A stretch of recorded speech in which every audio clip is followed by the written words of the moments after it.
So guys, not a bad little catch tonight in the form of this American Airlines Boeing 777.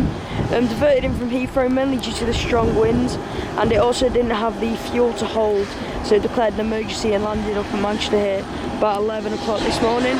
So just thought I'd come up and film it from the car park. Obviously not the best footage, but as you can see it is right here, and very nice to have American back at Manchester again, even if it's just for a little while. But yeah guys, hope you enjoyed this short video. Don't forget to like, share and subscribe, and I'll see you in my next one.